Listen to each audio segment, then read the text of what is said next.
খুতবা চলাকালীন সময়ে আমাদের খতিবরা কখনো খুতবা থামায়, প্রথম খুতবা শেষ বসে, তারপরে দ্বিতীয় খুতবা, খুতবার মাঝখানে কোনো থামাথামি নাই। আল্লাহ রাসূল সাল্লাল্লাহু আলাইহি ওয়াসাল্লামেরটা কত প্রাণবন্ত ছিল। আল্লাহ রাসূল সাল্লাল্লাহু আলাইহি ওয়াসাল্লাম সোসাইটি ওরিয়েন্টেড একজন পার্সোনালিটি ছিলেন, সমাজের মানুষ কেন্দ্রিক, খুব সামাজিক ছিলেন আল্লাহ রাসূল সাল্লাল্লাহু আলাইহি ওয়াসাল্লাম। এজন্য খতিব হবে এরকম প্রাণবন্ত খতিব।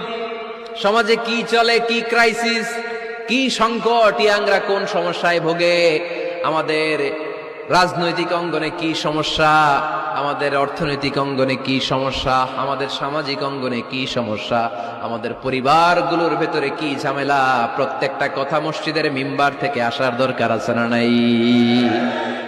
আল্লাহর হাবিব সাল্লাল্লাহু আলাইহি ওয়াসাল্লাম মসজিদে নববীতে জুমার খুতবা দিচ্ছেন। খুতবা চলাকালীন সময়ে এক সাহাবী এসে মসজিদের মধ্যে বসে পড়লেন। আল্লাহর হাবিব সাল্লাল্লাহু আলাইহি ওয়াসাল্লাম সাহাবীরে বললেন, দাঁড়াও। সাহাবী দাঁড়ালেন। আল্লাহর নবী জিজ্ঞেস করলেন, কেন বসে বললা? 2 রাকাত পড়ছো নাকি? সাহাবী বলে, পড়ি নাই।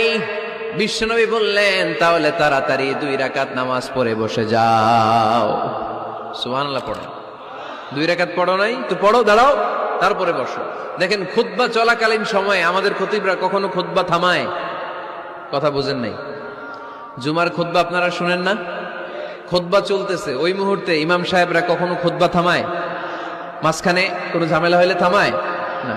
প্রথম খুতবা শেষ বসে, তারপরে দ্বিতীয় খুতবা, খুতবার মাঝখানে কোনো থামাথামি নাই। কিন্তু আল্লাহর হাবিব সাল্লাল্লাহু আলাইহি সাল্লাম কেমন খতিব ছিলেন দেখেন। আল্লাহর হাবিব সাল্লাল্লাহু আলাইহি ওয়াসাল্লামের খুতবা দেওয়ার স্টাইল এন্ড অ্যাটিটিউড এবং আমাদের খুতবা দেওয়ার স্টাইল এন্ড অ্যাটিটিউড, আল্লাহ রাসূল সাল্লাল্লাহু আলাইহি ওয়াসাল্লামেরটা কত প্রাণবন্ত ছিল।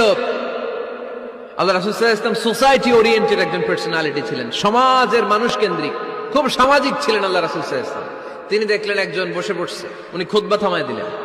জুমার খুতবা থামায় বললেন, এই নামাজ পড়ছো না? পড়ো, 2 রাকাত পড়ো। আবার খুতবা শুরু করলেন। সুবহানাল্লাহ পড়বেন না? একবার তিনি খুতবা দিচ্ছেন, দেখলেন আল্লাহ রাসূল সাল্লাল্লাহু আলাইহি ওয়াসাল্লামের 2 জন নাতি হাসান আর হুসাইন রাদিয়াল্লাহু তাআলা আনহুমা, ছোট্ট মানুষ, একজন এদিকে দৌড় দেয়, আরেকজন ওদিকে দৌড় দেয়। আল্লাহর হাবিব সাল্লাল্লাহু আলাইহি ওয়াসাল্লাম খুতবা থামিয়ে দিলেন, মিম্বার থেকে নেমে আসলেন, 2 নাতিকে 2 হাতে ধরলেন, ধরে আস্তে করে জান্নাতের এই 2 সর্দারকে নিয়ে মিম্বারের উপরে দাঁড়ালেন। এই হাতে এই নাতি, ওই হাতে আরেক নাতি। এরপর দাঁড়িয়ে দাঁড়িয়ে তিনি বাকি খুতবা দিলেন। পড়েন সুবহানাল্লাহ। কত প্রাণবন্ত খুতবা। উনিও খুতবা দিতেন, আমরাও খুতবা দেই। আল্লাহর হাবিব সাল্লাল্লাহু আলাইহি ওয়াসাল্লাম খুতবা দিচ্ছেন। এক সাহাবী এসে বলল, ইয়া রাসূলুল্লাহ, মদিনায় দুর্ভিক্ষ, বৃষ্টি নাই, আপনি বৃষ্টির দোয়া করেন। রাসূল সাল্লাল্লাহু আলাইহি ওয়াসাল্লাম খুতবা থামায় দিলেন, থামাই দিয়ে দোয়া শুরু করলেন। আল্লাহুম্মা আসকিনা গাইসান মুগীসান মারিআন মুরিআন নাফিআন গায়রা দার আজিলান গায়রা আজিল। আল্লাহ, উপকারে বৃষ্টি দেন, যে বৃষ্টিতে আমাদের ফসল জন্মাবে, সবুজ ঘাস লতা পাতা জন্মাবে, আমাদের গবাদি